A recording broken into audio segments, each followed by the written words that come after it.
Thanks for joining. Welcome to Gray Associates Community College Demand Trends monthly webinar series for community colleges, as I said, and thank you for joining us. We are discussing academic program evaluation for higher education. Each month, we share the latest trends and insights for our academic program planning. We are pleased to have with us Bob Atkins, Gray's CEO, founder, and best-selling author. Allow me to share a few housekeeping items. If you have any questions, please place them in the Q&A section right at the bottom of your screen. We will try to get to as many of those questions as possible, and we can follow up with you offline if we run out of time. You can also use the chat area for comments and discussion. After the webinar, we will be sending you a link to the slides and the video recording. And without further ado, I will hand things off to Bob to get us started. Thank you very much. Appreciate it, Marianne. And thank you all very much for joining us today. Community colleges are close to our heart. We've been working with them for 10 years now. And many of the concepts that we'll share today were really developed in working on trades programs with our clients. So it's a sector we've been in and appreciate for quite some time. And that, by the way, is also the foundation for my book, Start, Stop, or Grow. So if you all are interested and you want to get, kind of a really firm foundation in how we believe program evaluation should be done, the book covers that, and it's available on Amazon, and would encourage you to read it. Obviously, I'm slightly biased about it. Now, let me share with you the results from our various data systems for September 22. In particular, we'll be looking at the Google search volumes, student demand, employment, and one particular program, which will remain a mystery until we get there. But it's season appropriate. So first things first, who's Gray? For those of you who don't already know us, primarily we are the guys who created what I believe is the first complete program evaluation system. Now, many of you use data sources that are often confounded with program evaluation systems. Typically, those are labor market databases. But a labor market database is really just a component of one part of a program evaluation system. So in particular, they cover their part of markets, and they address the labor market opportunity for a given program, but largely ignore student demand, for example, which is also part of markets. And even with that within markets, it's only one of the four major data areas you need to soundly evaluate a program.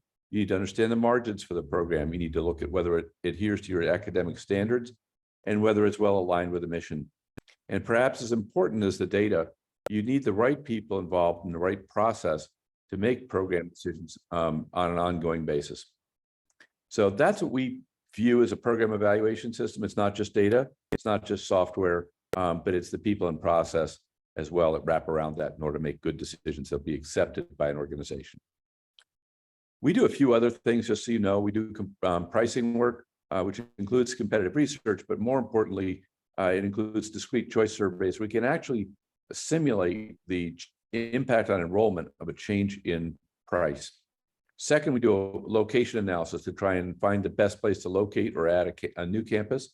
And in some cases, that's when leases are changing to relocate a campus. And the other part of that is looking at where the best market is for a given program. And finally, we do financial planning models, and we've built that to a pretty high level of sophistication now, where we can simulate events and decisions and provide pro forma financials over a 7 to 10 year period. Particularly useful when you're thinking about doing a program, was an academic program evaluation, but a long-term academic plan. So at the end of my presentation, Winnell has joined us, and he will actually present or look up and share with you the results for academic programs that are of interest to you. So if you have a program in mind, please let us know in the chat. And if we can't get through all the requests in this meeting, we'll send you a copy of the scorecard later this week. Without further ado, let's get started with the webinar itself. And we'll start with trends in Google search volume. Before we start, let me take a moment to explain how to read these charts. The light blue is 2022, the dark blue is 2021, and what we're always hoping for is the light blue is taller than the dark blue. In other words, there's growth from one year to another. This month, we're seeing a level of growth that I don't recall seeing in our data in quite some time. Google search volumes for associate certificate programs rose 28% year over year. Now, coming off all the troubles of COVID, I think this is very, very good news. And I hope it translates into increases in enrollment for you, which are not likely to be immediate, but they should be forthcoming given the strength of demand. You can see it's been up every month since March, year over year, so it's very encouraging. Down a little bit August to September, but I think if you look at the last year, that's probably just seasonality that's causing that decline. August being one of the biggest month actually in both years. Now, what are the programs people are looking for out there? So the programs with the highest volume of keyword searches start with cosmetology, but then you see health represented here several times: nursing assistant, patient care aide, licensed vocational nurse, phlebotomist, and medical clinical assistant and paramedic. So in terms of what people want, health and beauty is really top of the list. Then we have, interestingly, commercial truck and bus driver. And you'll see this recur through the presentation. And it's a relatively easy program to set up if you're interested. People often think that they need to go out and buy expensive trucks to do this. That's usually not how it's done. You rent the trucks. And so if the program's successful, you keep them. If it's not, you can really shut it down almost overnight with very limited financial consequence. But quite a popular program, a relatively well-paid field, given how little education is required to do it. Not the greatest lifestyle. And then finally, you can see real estate here made the list, as well as a couple of other trades, culinary arts and construction. What are the fastest growing programs? Gets us to a very different list. I found this intriguing. This has happened a couple months in a row. Barbering actually is a top program. And we've sifted out all the small programs. These are only programs with 10,000 searches or more. That's up 151%. Cooking and related culinary arts up 143%. And again, if we look at health and beauty, you've got barber and barbering, cosmetology, nail specialist, esthetician, and medical clinical assistant, all among the fastest growing areas. So that whole concept of health and beauty is really very fast growing right now. Beyond that, it's a pretty random list. We've got airframe and maintenance tech, commercial truck and bus driver. I recall that was also one of our largest. Real estate and electrician. Real estate's also a repeat here, which is interesting. Now let's take a look at the next stage in the funnel, which is enrollment. And that's telling us a much less optimistic story. Associate and certificate first-time enrollment's actually down 8% again. We're looking at spring statistics here. It's dropped 13% 2019 to 2020, 10% to 2021, another 8% in 2022. So the best news I can give you here is that the rate of decline is slowing, but probably not slowing at the pace of the great comfort. That's really a striking decline. And I, by the way, think that this is really a reflection of extremely poor communication of the value of college to the general public. And there's this perception that people are floating around that you don't need to go to college, it's not worth it, and so forth. If you look at the statistics, it's just wrong. People who graduate from college earn tens of thousands of dollars more per year than people who do not. And they may suffer a little bit at the beginning of that with lower income, but once they've gone through a couple of years, generally speaking, their income is going to be higher than their peers who don't go to college. So this is something we've got to figure out how to fix, both for the benefit of the individual students as well as our society as a whole. Very difficult for me to understand how in the 21st century, we're going to be successful as a country with a less educated population. That's just not the world or economy we live in anymore. So what's going on out there in terms of enrollment? What's hot and what's not? Interesting that welders at the very top of the list, and we have 4 trades on the top. HVAC is also here, auto mechanics, and electricians. Then again, we have health, as we heard before. Medical clinical assistant, way up, 4,000 students. As this has been one of the biggest programs in the United States, it's bouncing back after years of decline. It was 250,000 completions a year at one point, and it dropped all the way down to 60 or 70,000 recently. So I think it's nice to see it bounce back. It's a great entry-level program that can get people into the workforce relatively quickly. Not very highly paid. Nursing assistant, patient care is there, and healthcare as well. Licensed practical vocational nurse and EMT. And then again, the random stuff, business, obviously big program, and commercial truck and bus driver, very persistent theme to this whole presentation. and fastest growing in terms of enrollment, up 35%. And there's some interesting stuff going on with commercial truck and bus driver. I just met a group, it's actually a college now, but they have a team that's very familiar with this space and is, sets it up on a contract basis for other colleges. So it makes it much easier to execute. They're sort of an online program manager for commercial truck and bus driving programs. Then you see child care provider assistant, welding comes up again, electrician, criminal and justice police science, auto mechanics, cosmetology, EMT paramedic, business and HVAC. So very heavy representation of the trades amongst our fastest growing programs. In spring 2022, at the associate level, business had the highest first-time enrollment. That's not surprising. It is the largest program in the United States. It is interesting how big a gap there is between business and registered nursing, the second largest program in the United States. And then we see, again, just the large programs you'd more or less expect: psych, computer science, biology, criminal justice, biology, another biology entrant, health services, another CJ, and early childhood education and teaching. I must say, when I see the heavy presence of criminal justice in these, it always takes me aback a little bit. There really aren't enough jobs for criminal justice graduates by and large. And when we've analyzed it, there may be in an individual market, and a lot more students that are interested in the space than are really going to be able to get jobs in the space when they graduate. So I do think it's an interesting program. It can fill seats, but a little bit on the cusp in terms of really creating an opportunity for the students who go through it. Fastest growing associates programs, sociology is the winner here, interestingly, art and art studies. And then we see some likely entrants: computer science, computer programming, and cybersecurity, all three of those infotech areas. Although cybersecurity is going down, I haven't seen that before, dropping 4%. That still leaves in the top 10%, given the overall decline in enrollment, but not the kinds of growth we've seen in the past for that particular program. Let's shift over and talk a little bit about employment. This is not such a good news story. Job postings for associate and below degree holders dropped 42% year over year, a very substantial decline. Now, some of that is coming off a boom in job postings that occurred last year post-COVID, as many employers had to go out and rehire. And so we see it coming back down now to more normal levels, but a little spooky. It's almost back down to 2020 levels now. So we're beginning to see, I think, the impact of the Federal Reserve and others acting to cool the economy. Hopefully this number will stay up, but if you look at it just from last month, it's down very substantially month over month as well. And it's actually the lowest volume of job postings in the last 24 months. Nursing assistants actually had the most job postings for these lower level degrees, certificates and associate's degrees. One thing that we're seeing persistently now, I don't know why, is tax preparers.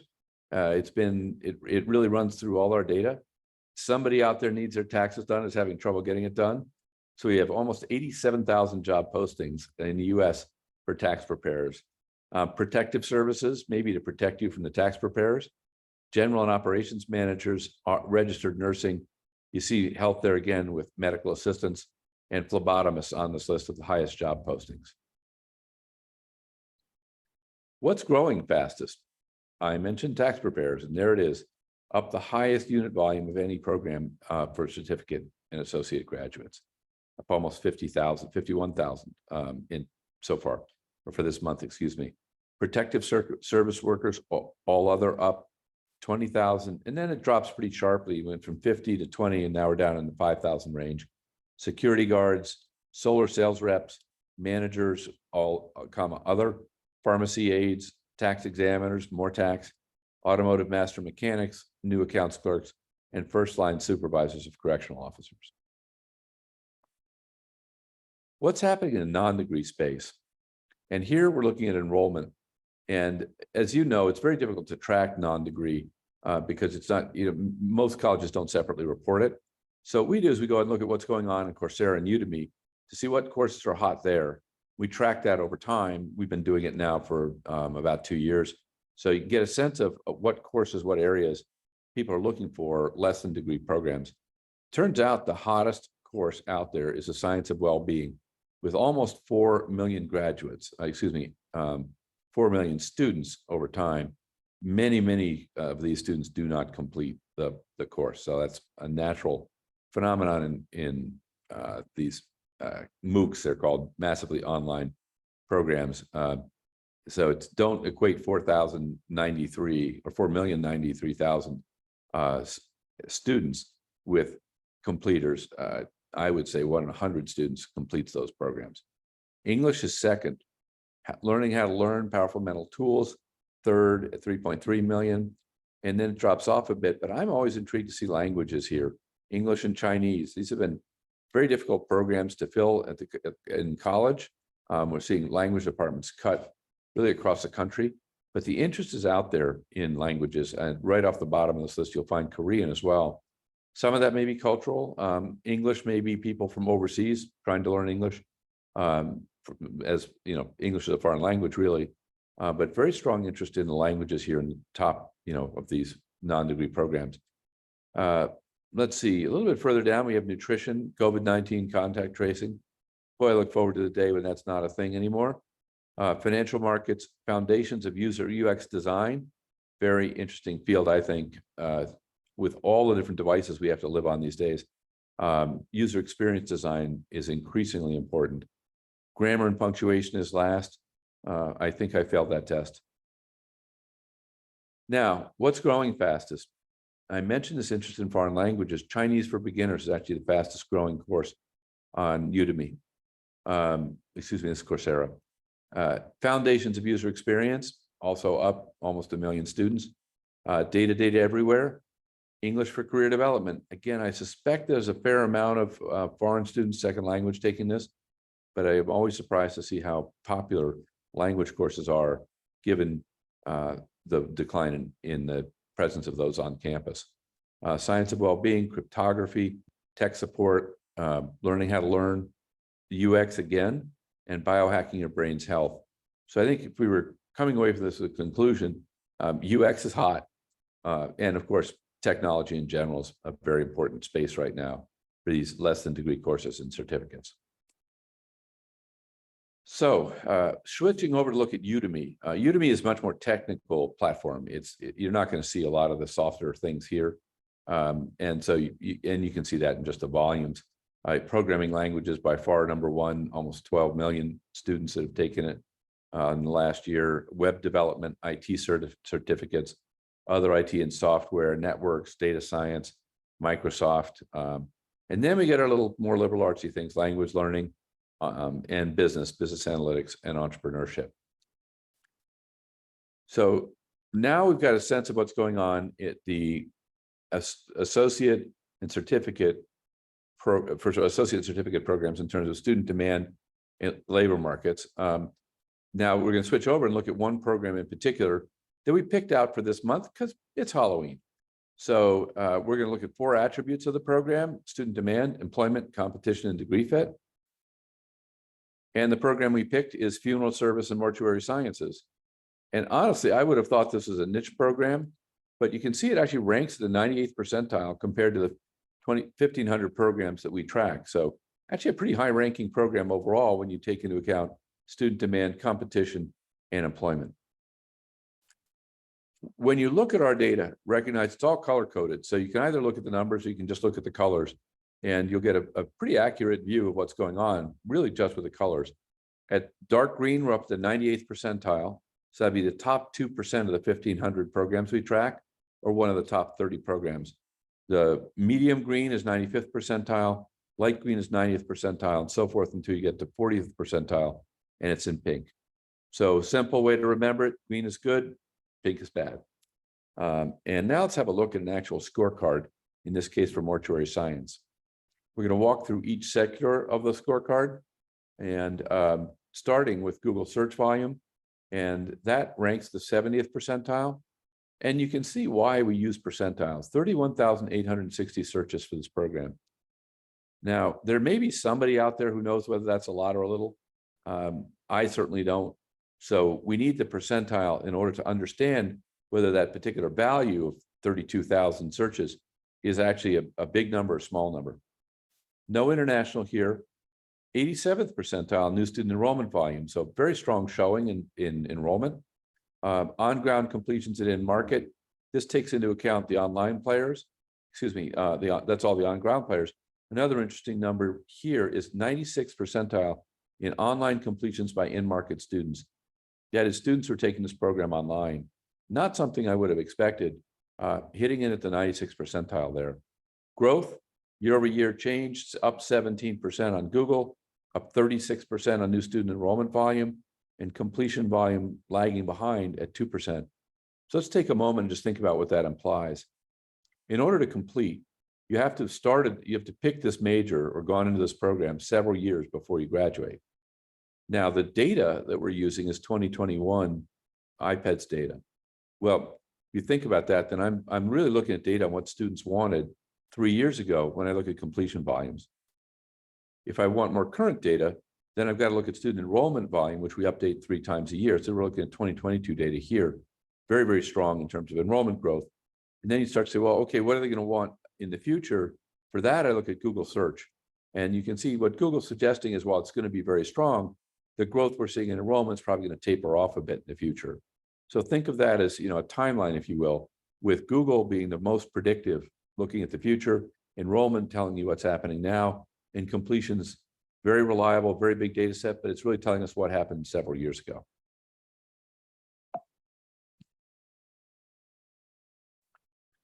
When we look at employment, it looks pretty healthy over here as well. You can see we're at the 87th percentile in terms of job postings in the prior 12 months, 80th percentile in Google current employment, 90th percentile in BLS annual job openings. I'm going to skip down growth, not so great. 1 year historical growth down 10%. I'm afraid that's this is a program that benefits from COVID. So as COVID subsided, I think the number of people required in mortuaries went down. I guess for all of us, that's a good thing. But it does cause a little bit of a dip in employment here. The longer term growth rate, the 3 year historic growth rate, is actually positive at 2.5%. Job postings per graduate, extremely strong, 91st percentile, 15.5 job openings per graduate in this field. And then we look at BLS job openings, it's 11. So both our estimate of job postings per graduate and BLS job openings suggest that there's a lot of opportunity for graduates of this particular program. The wages are okay, I would say, 72nd and 76th percentile. So it's not bad, but it's not terrific. And although I would say if you can get to the $83,000 with an associate's degree, you've actually done pretty well for yourselves. And 46,000 at the 10th percentile is not a bad starting wage. So, it's, again, 76th percentile, nothing to sneeze at, but certainly not as well paid as, say, a nurse.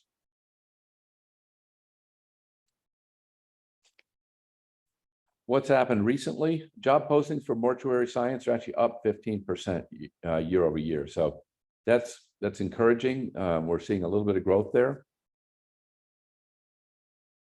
And when we look at in the trailing 3 months, what particular jobs were available, primarily management, 26,000 job postings for mortuary managers, and then a smattering of other things, security, loss prevention, funeral service managers, and so forth.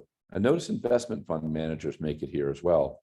There are a lot of people who benefit from the assets that are freed up when somebody dies, and you see it over here that tax returns, income tax, and are also prominent in the considerations of the skills required of folks that work in this industry. Competition is a bit of a different story. Here, the market's quite competitive. We're being at high percentile, the 85th percentile here is not good. Obviously, more competition is not the best thing in the world.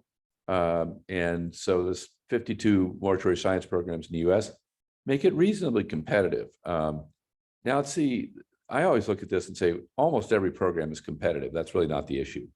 The question is it saturated? So let me walk you through a few metrics I like to look at for that.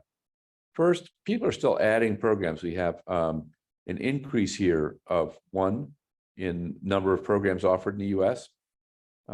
If we look at average program completions, pretty healthy size, 22 students. The median is okay at 14 completions. So remember, when we translate back into students enrolled, we need to multiply that 14 times the number of years in the program and adjust it for the percentage of students who complete. So I look at 14, and that's probably for an associate's program, a program with about 40, 50 students in it. Unfortunately, the median program size is shrinking slightly, which is worrisome. The Google cost per click would tell us, though, that it's not super competitive. It's only $3, but that's contradicted by Google's competition index, which comes in at the 75th percentile. So I would say it's very difficult, actually, for this particular program to be certain whether it's saturated or not. You'd want to carefully look at your local market to see if these numbers line up better in a local market than they do nationally. This is not an unusual outcome where the data sources are somewhat contradictory. And in those situations, I think what it implies is that there's less certainty about the trend, or in this case, the competitiveness of this particular program. So where might you look to open one?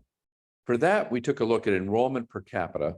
That is, we compared the number of students enrolled to the population in the US of people age 55.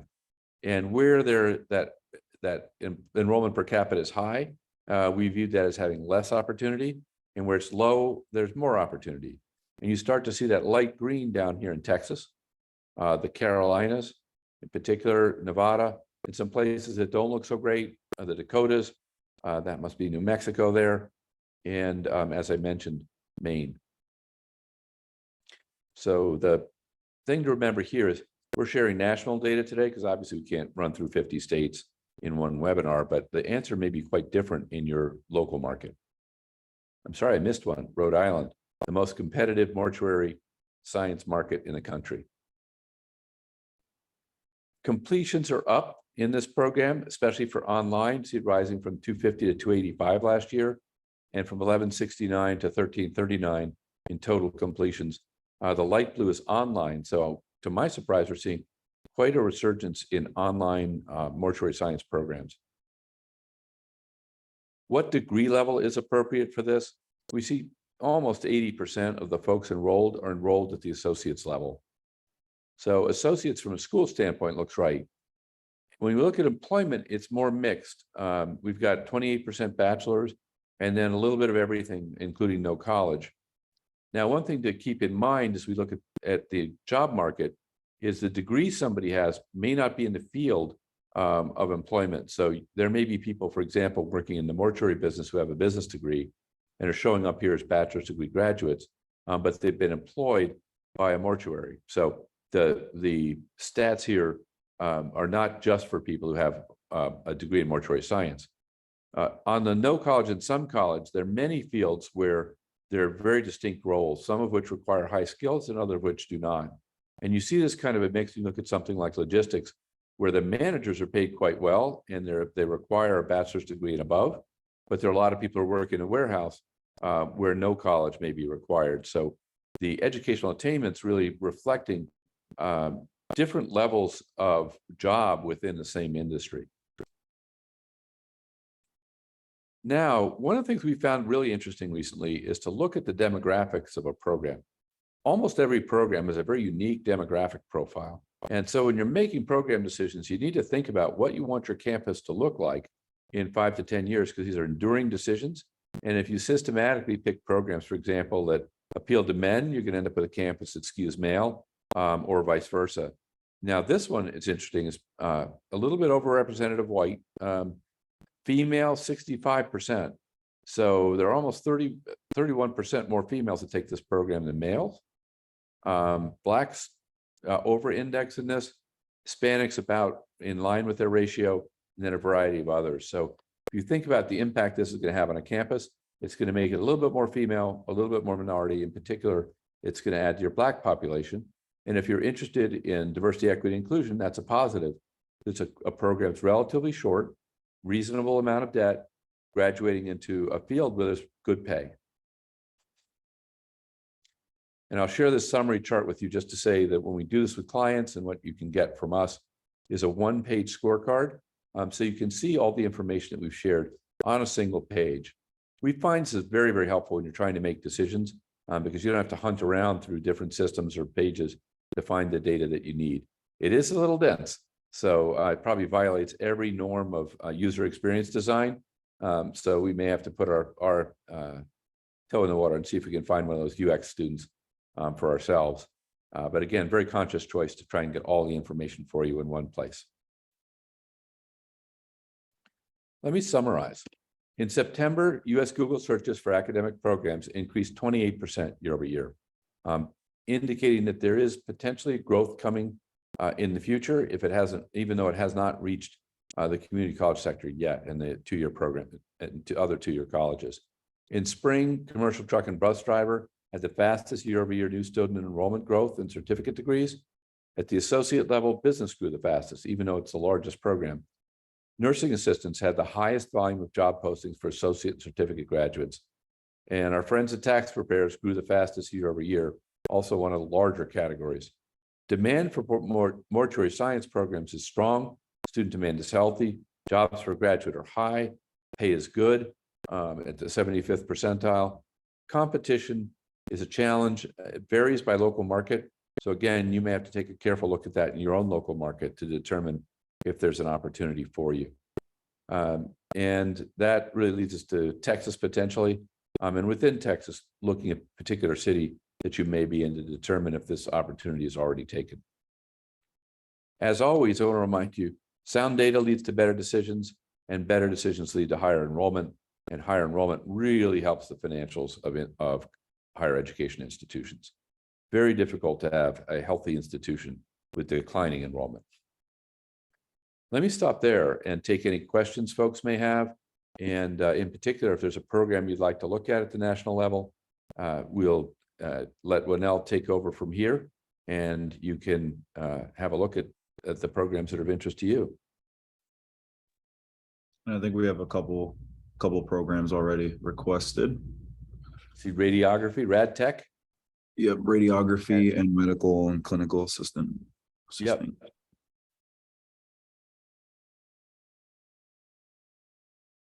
Any other questions or programs people would like to look at?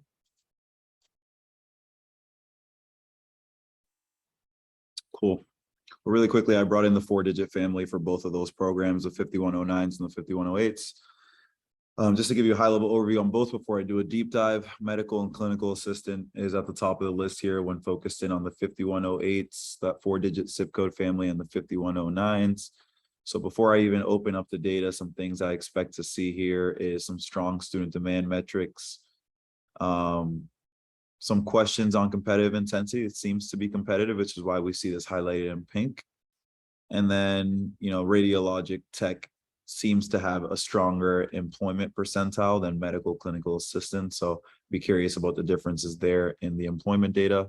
So because radio tech was first, I'll select radio tech. Confirm my selection and now open up. I'd call it rad tech. It's really radiology, not radio. Not bad. Rad tech. And when we look at the rad tech scorecard here, again, some of those things in the program rank will be brought to life.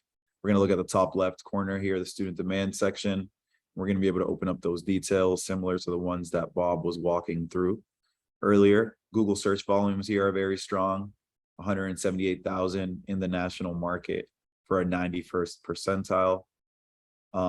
We're seeing some strength here in overall new student enrollment volumes for the past 12 months. On-ground completions are very large here. So this seems to be more of an on-ground completing program, although there are some online completions existing here. So the story here in the size of student demand is this is a large program relative to student demand size. And we're also seeing some strength here in the growth metrics associated with these student demand metrics, like Google search volumes is increasing pretty heavily here at 62,320 units. Enrollments are increasing, and then we're seeing this translated into increased percentage in Google search volumes, as well as an increased percentage in enrollment. And we see somewhat of a decreasing trend here in completion volume in units, but because this program has already just been so large, this 229 is just a 3% decrease in completion. Yeah, and again, this goes back to the point I was making earlier about completions, IPEDS completions being a trailing indicator. And what we're seeing here, I think, is the impact of COVID on this program a couple of years ago, dropping enrollment back then, and that leading to a decline in completions now. I think the more current and forward-looking data is really Google search and the new student enrollment, which is very, very encouraging. And the employment data showing a lot of strength here. 92nd percentile job posting totals, BLS current employment. This is a large field that's currently employed. And we're seeing some strength in the ACS bachelor's outcomes, which can be interpreted as more of just a generalist job opportunity related to this field. So a lot of direct prep opportunity as well as generalist opportunity in this field. And then I just want to quickly highlight the degree fit to the right. 66% of these completions being associate, 16% certificate. And there does seem to be some folks offering this at the bachelor's level with 18% bachelor's level completions. But most of the market here is demanding more of an associate's level. By market, I mean the employment market, demanding more of an associate's level credential when scanning those jobs. Yeah, the wages here are only about average. Would be the other, it's probably the only real weakness on this page until we get to competition, which looks a little ragged over there on the left-hand side, bright pink. But wages are, well, it's not bad, right? It's just average. Correct. So a lot of student interest, clear job opportunities here. 97th percentile campuses with graduates, which means there's a lot of different campuses offering this program in the national market with an average program completion of 19 and then median program completions of 14. And it does look like that median program size has just decreased by a unit year over year for a 7% decrease. Okay. And then we did see some online completions, but keep in mind that it looks like just 2% of all completions are happening online for this program. So that speaks a little bit to the online viability of this program offering here. Okay. I'm going to go ahead and jump into medical clinical assistant, which is 510801.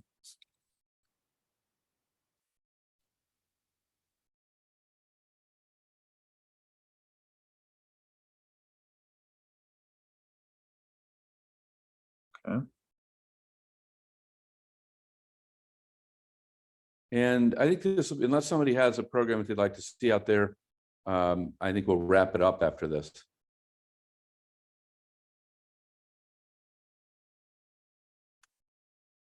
I think we're good, Bob. I don't see any other questions. I just want to thank everyone for joining and remind you to check your emails. There will be a copy of the video recording and the slides.